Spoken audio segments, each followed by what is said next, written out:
গৌড়ীয় গগনের বৈষ্ণব ৮৪ মণি যশোদগুরু ও বিষ্ণুপাদ ১০৮ শ্রীমৎ ভক্তি সিদ্ধান্ত সরস্বতী গোস্বামী ঠাকুর প্রভুপাদের তিরোধান তিথিতে আজ ১৯শে ডিসেম্বর সকাল থেকে ঢোলগ্রাম বারুণী মেলার মাঠে অনুষ্ঠিত হল মহামিলন মহোৎসব।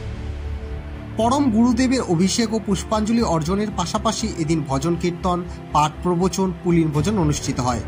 এদিন প্রধান অতিথি হিসাবে উপস্থিত ছিলেন শিলিগুড়ি মিলনপল্লী শ্রী পূজ্যপাদ ভক্তি বেদান্ত আশ্রম মহারাজ। বিশেষ অতিথি হিসাবে উপস্থিত ছিলেন স্বরূপগঞ্জ নদিয়া থেকে শ্রীপদ রাজা চরণদাস বাবাজি মহারাজ সহ প্রমুখ ব্যক্তিত্বরা। এদিন জলপাইগুড়ি জেলার ঢোলগ্রাম বারুণী মেলামাঠ প্রাঙ্গণে খারিজা বেরুবাড়ি ১ ও ২, নগর বেরুবাড়ি, মালকানি ছাড়াও অন্যান্য অঞ্চলের প্রায় কয়েক শতাধিক সনাতনী ভক্তদের সমাগম হয়। এদিনের অনুষ্ঠান শুরু হয় সকাল ৮টায় এবং সারাদিন ব্যাপী নাম সংকীর্তন ও বিভিন্ন কর্মসূচির মাধ্যমে দিনভর এই মহামিলন মহোৎসব চলতে থাকে। এদিনের মহামিলন মহোৎসবের আলোচ্য বিষয় হিসেবে সাম্প্রতিককালে বাংলাদেশের সনাতনীদের ওপর নির্মম অত্যাচারের প্রতিবাদ প্রসঙ্গ উঠে আসে। দিন শেষে প্রায় কয়েক শতাধিক ভক্তদের প্রসাদ বিতরণের মাধ্যমে এই মহোৎসবের পরিসমাপ্তি ঘটে।